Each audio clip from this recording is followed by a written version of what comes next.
নমস্কার বন্ধুরা, তোমাদের সকলকে স্বাগত জানাই অর্পিতার রান্নাঘরে। আজকে চলে এসেছি দেখো আরেকটা নতুন রেসিপি নিয়ে। আজকে তোমাদেরকে করে দেখাবো মাছের মাথা দিয়ে চাল কুমড়োর ঘন্ট। তো এটা কিভাবে বানালাম জানতে হলে কিন্তু পুরো রেসিপিটা দেখতে হবে।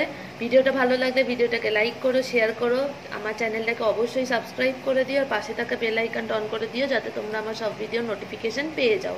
তাহলে চলো রান্নাটা দেখে নেওয়া যাক। এই দেখো, এখানে একটা চাল কুমড়ো নিয়েছি। চাল কুমড়োটা বেশ ভালোভাবে ধুয়ে পরিষ্কার করে নিয়ে এরকম ঝিরি করে চাল কুমড়োটা কেটে তারপর এটাকে একটু নুন মাখিয়ে নিয়েছি। বেশ ভালো করে চাল কুমড়োটাকে নুনটা মাখিয়ে নিয়েছি। নুনটা মাখিয়ে রেখেছি কারণ এতে জলটাও বেরিয়ে আসবে আর চাল কুমড়োটা একটু নরমও হয়ে যাবে, তো রান্না করতে তাড়াতাড়ি হয়েও যাবে এটা। এই দেখো, এখানে আমি কড়াই বসিয়ে নিয়েছি। কড়াইতে প্রথমেই দিয়ে দিলাম হচ্ছে সর্ষের তেল। তেলটা গরম হয়ে গেছে, এবার এর মধ্যে দিয়ে দিলাম দেখো দুটো তেজপাতা আর দেব একটু জিরা আর একটা কাঁচা লঙ্কা যেটা চাল কুমড়োটার মধ্যে রেখেছিলাম ওটা দিয়ে দিলাম। হালকা করে একটু নাড়িয়ে চাড়িয়ে নিচ্ছি। এবার এর মধ্যে দিয়ে দিলাম আদা আর কাঁচা লঙ্কার পেস্ট। ছোট চামচে 2 চামচ দিলাম আমি। এটাও একটু নাড়াচাড়া করে নিচ্ছি। হালকা করে একটু আদার কাঁচা লঙ্কাটা একটু ভেজে নিচ্ছি। এবার যে চাল কুমড়োটা কেটে নিয়েছিলাম ওটা এর মধ্যে দিয়ে দিলাম।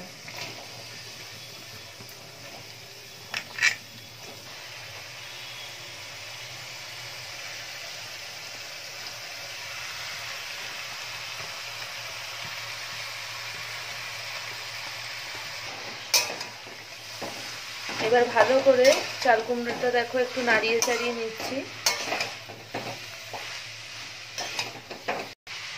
চাল কুমড়োটা একটু মজে গেলে এর মধ্যে আমি মাছের মাথাটা দেব। গ্যাসের ফ্লেমটা কিন্তু এই মুহূর্তে হাই রাখবা। এবার হচ্ছে এর মধ্যে একটু হলুদ গুঁড়ো দিয়ে দিচ্ছি। এই চাল কুমড়োতে আলাদা করে কিন্তু কোনো এক্সট্রা কোনো মশলা টশলা যায় না, শুধু ওই নুন আর হলুদ গুঁড়ো। এবার হলুদটা দেওয়ার পর এটা একটু মিশিয়ে নিচ্ছি।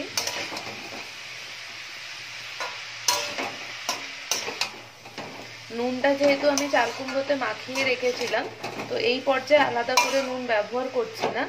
নুনটা পরে স্বাদে যদি কম হয় তখন একটু নুনটা দিয়ে দেবো অ্যাডজাস্ট করার জন্য।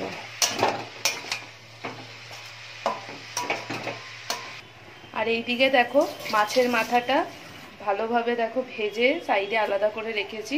মাছের মাথাটা আলাদা করে ভাজাটা দেখালাম না, নুন হলুদ দিয়ে মাছটা মাখিয়ে কড়কড়া করে মাথাগুলো ভেজে নিয়েছি।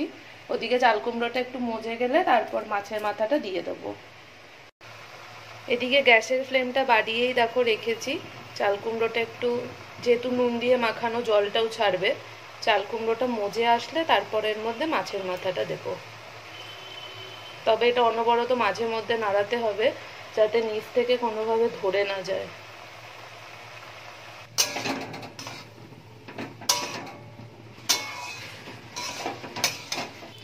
আগে দেখো পরিমাণটা কতটা বেশি ছিল, আস্তে আস্তে দেখো এটা কতটা শুকিয়ে আসছে। প্রায় 7 মিনিট মতো হয়ে গেছে। মিডিয়াম ফ্লেমে এটা রেখেছি আর মাঝে মধ্যে একটু নাড়িয়ে চাড়িয়ে দিচ্ছি। দেখো অনেকটা কমে গেছে। এবার হচ্ছে একটু চিনি দিয়ে দিচ্ছি। চিনিটা দিয়ে দিয়েছি। এবার দেখো এটা চাল কুমড়োর সাথে ভালোভাবে একটু মিশিয়ে নেব।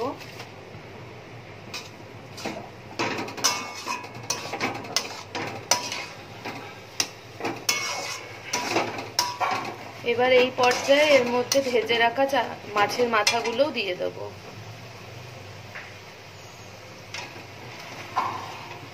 দেখো সব মাছের মাথাগুলো দিয়ে দিলাম এর মধ্যে। এবার হচ্ছে চাল কুমড়োটার সাথে ভালোভাবে মাছের মাথাটা মিশিয়ে নেব।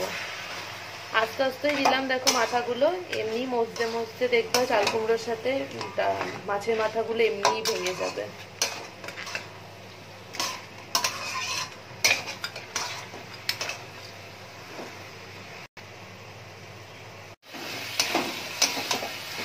দেখো বেশ ভালোভাবে হয়ে গেছে চাল কুমড়োটা। মাছের মাথাগুলো দেখলে পুরো ভেঙে গেছে দেখো। প্রায় 10 মিনিট মতো লাগলো, অনবরত নাড়িয়েছে টাড়িয়েছি। তো দেখো তৈরি হয়ে গেল মাছের মাথা দিয়ে চাল কুমড়োর ঘন্ট। এইভাবে চাল কুমড়োর ঘন্ট তোমরাও বাড়িতে বানিও, আর তোমাদের কেমন লাগলো সেই মতামতটা এসে অবশ্যই আমাকে কমেন্টসে জানিও। আর ভিডিওটা ভালো লাগলে তো জানোই কি করতে হবে, ভিডিওটাকে লাইক করো, শেয়ার করো অনেক, আর অবশ্যই সাবস্ক্রাইব করে দিও, আর পাশে থাকা বেল আইকনটা অন করে দিও যাতে তোমরা আমার পরবর্তী ভিডিওর সব নোটিফিকেশন পেয়ে যাও।